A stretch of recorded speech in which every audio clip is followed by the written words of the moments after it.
수상 구조 활동 위험 기준 안전 지침. 대한민국 119 구조대는 한 해 1만 1천 건 이상의 순환 현장에 출동하고 있으며, 이처럼 구조대원들은 전국의 익수, 고립, 태풍 등 다양한 순환 현장에 출동하고 있으며 급류, 폭창 등의 위험에 자주 노출되고 있는 상황입니다. 반쯤 물에 잠긴 소방차의 창문 밖으로 세찬 빗줄기가 쏟아집니다. 구조 작업에 나섰다가 실종된 소방관 2명이 숨진 채 발견됐습니다. 빠져나오기가 어려운 데다 주변 사람들이 구해주려다 되려 같이 사고를 당할 수 있습니다. 보트를 타고 낚시를 하던 50대 남성 2명이 물에 빠지는 사고가 발생했습니다. 순환사고 상황과 환경, 위험 수준, 유속, 인지 부족 등으로 인해 순직 사고가 다수 발생하고 있는 상황입니다. 현재 순환구조 현장 활동 지침상 수상구조 활동 위험평가 기준은 실험적 근거가 부족해 국립소방연구원에서 안전한 소방 현장을 위해 순환구조 환경에서 현장활동 지침 위험평가 기준을 개발하고 연구하게 되었습니다. 실험은 실제 하천 환경과 유사한 환경에서 수리 실험을 하기 위해 한국건설기술연구원 하천실험센터를 이용하였습니다.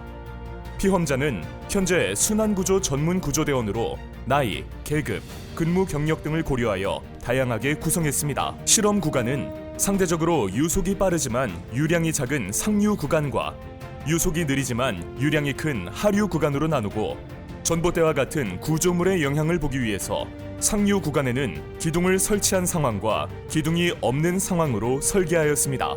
이는 유속의 증가뿐 아니라 동일한 유속이더라도 유량에 따라 위험도가 어떻게 달라지는지를 파악하기 위해 분류한 것이며, 기둥의 유무에 따라서는 구조 환경에서 전봇대와 같은 장애물이 있을 경우 어떠한 장소에서 가장 안정적으로 버틸 수 있는지, 어떠한 상황에서 위험한지를 알아볼 수 있었습니다. 본 실험에서는 구조대원의 몸에 심박 센서와 압력 센서를 부착하였습니다.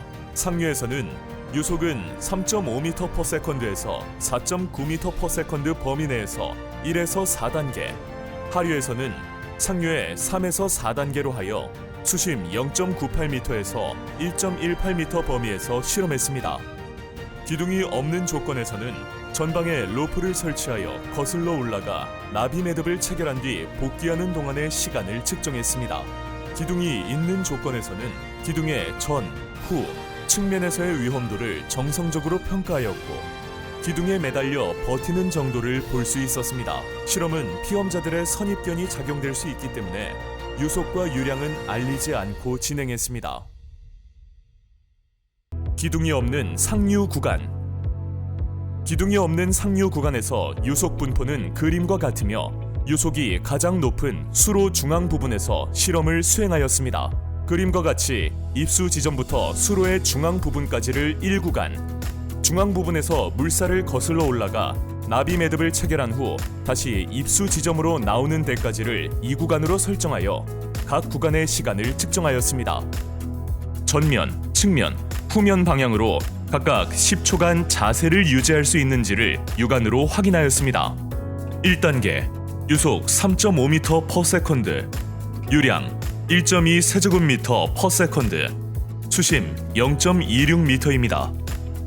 물살이 세더라도 수심이 발목과 정강이 정도라면 움직임에 큰 어려움은 없습니다. 2단계, 유속 4.2m/s, 유량 2.4 세제곱미터/s, 수심 0.28m입니다. 정강이까지 오지 않는 수심에서 강한 물살이라면 바닥면에 따라 미끄러짐에 유의하며 중심을 잃지 않도록 해야 합니다. 3단계, 유속 4.6m/s, 유량 3 세제곱미터/s, 수심 0.33m입니다. 물이 정강이 정도까지 오는 강한 물살에서는 정면, 측면, 후면에서 버티기 위해 많은 힘이 필요해지기 시작하며 바닥면에 따라 미끄러움이 심해지고 균형 잡기가 힘들어집니다. 버티기 위해선 자세를 낮춰야 하며 안전조치에 유의해야 합니다. 마지막 4단계, 유속 4.9m/s, 유량 4.2 세제곱미터/s, 수심 0.42m입니다. 유속이 약 5m/s가 되며 수심이 무릎까지 차오른 상태라면 방향 전환이 매우 어려워지고 앞으로 나아가기가 불가능합니다. 순간적으로 물살에 휩쓸릴 수 있으므로 현장의 위험 요소를 미리 파악하고 반드시 안전 로프를 체결해야 합니다. 또한 현장 지휘관의 판단에 따라 강화된 대응 전술을 사용할 수 있습니다. 기둥이 있는 상류 구간. 기둥이 있는 상류 구간에서는 기둥을 기준으로 전면, 측면, 후면에서 10초간 자세를 유지할 수 있는지 정도로 위험도를 육안으로 확인하고자 하였습니다. 물살을 등지고 기둥을 껴안고 버티는 자세가 가장 안정적입니다. 기둥이 없는 하류 구간. 하류 실험 구간은 수로의 지형 특성상 중앙보다는 왼쪽 측면에서 유속이 가장 빨랐으며 저속 구간임을 감안하여 왼쪽 측면 부분에서 실험하였습니다. 실험 방법은 상류 구간과 동일하게 진행하였습니다. 구조 대상자를 구조하기 위해 하천을 도하하는 방법으로 3인 쐐기형, 5인 쐐기형, 일렬형으로 실험을 수행하였습니다. 쐐기형은 한 명이 물을 등지고 양쪽에 나머지 대원들이 받는 수압을 줄여주는 방식으로 3인, 5인 쐐기형이 있으며 구조 대상자는 구조대원들 사이 가운데 위치하여 휩쓸림을 방지하고 수압을 최소한으로 받는 방법입니다. 일렬형 도하는 5명으로 구성되며 한 명이 물을 등지고 나머지 대원들이 일렬로 도하하는 방식입니다. 허리 높이까지 오는 정도의 수심이라면 걸어서 이동하기보다 수영으로 이동하는 것이 더 용이합니다. 다음과 같이 순환구조 활동 시 주변에 전봇대, 기둥 따위가 있을 경우 로프가 걸리며 조끼를 벗을 수가 없어서 오히려 탈출을 못할 수가 있습니다. 이를 방지하기 위해 구조 활동 전 로프 체결에 유의해야 하며 꼭 3인 이상으로 구조 활동을 해야 합니다. 근접 유속 측정. 근접 유속은 흐르는 물에 간단한 물체를 던져 거리와 시간을 통해 구하는 대략적인 유속입니다. 대원들이 실제 순환구조 환경에서 유속에 대한 인지가 부족하여 사고 위험이 클 수 있으므로 위와 같은 방법으로 근접 유속을 측정할 수 있습니다. 도착. 하나, 둘, 셋, 넷, 다섯, 여섯. 근접 유속 측정이란 흐르는 물에 페트병과 같은 간단한 물체를 던져 거리와 시간을 통해 대략적인 유속을 구하는 방법입니다. 이를 위해 평소 지형 지물의 간격이나 대략적인 거리감을 익혀두는 것을 추천합니다. 현장 실험 결과 기둥이 없는 상류와 하류 구간에서의 데이터를 활용하였으며 기준 유량별 상하류에서의 수심은 표와 같습니다. 시간 데이터 분석 결과 1단계부터 4단계까지 시간은 유속과 수심이 높아짐에 따라 증가하였습니다. 압력 데이터는 유속에 비례하여 증가함을 확인하였습니다. 심박수. 유속과 유량이 증가할수록 입수와 구조를 하는 데 있어 난도가 증가하여 체력이 고갈되고 정신적 혼란 상태 등의 심리적 불안을 느낀다는 것을 알 수 있었습니다.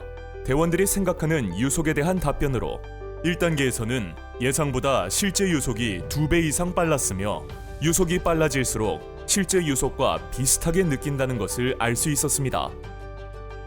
이는 대원들이 실제 순환 구조 환경에서 유속에 대한 인지가 부족하여 사고 위험이 클 수 있다는 것을 의미합니다.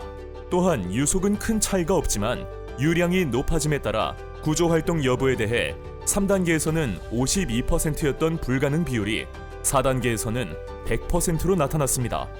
구조대원들은 빠른 유속, 높은 수압, 바닥면의 미끄러움을 구조 활동 불가능 요소로 꼽았으며 유속과 수심이 높아질수록 맨몸으로 전, 후, 측면 모두 버티기 어려웠으나 가장 버티기 힘든 방향은 후면이라고 답하였습니다. 수리 실험을 통해 얻은 분석 데이터와 측정 가능한 범위의 유속, 유량 데이터를 종합하여 회귀 분석을 통한 위험도 곡선을 작성하였습니다. 실험을 통해 정립한 수상구조 활동 위험평가 기준을 재난 현장 표준 작전 절차, 순환 구조 현장 활동 지침 등의 구조대원의 유속 인지를 위한 근접 유속 측정 방법 등과 함께 새롭게 수록한다면 대원의 안전성을 높이고 현장 지휘관의 판단에 활용할 수 있을 것입니다. 이와 같은 내용은 순환 구조 훈련 시 이론 교육에 포함할 수 있으며 제작된 교육 영상을 통해 위험도 인지 부족 등으로 인한 구조대원의 인명 피해를 줄일 수 있기를 바랍니다.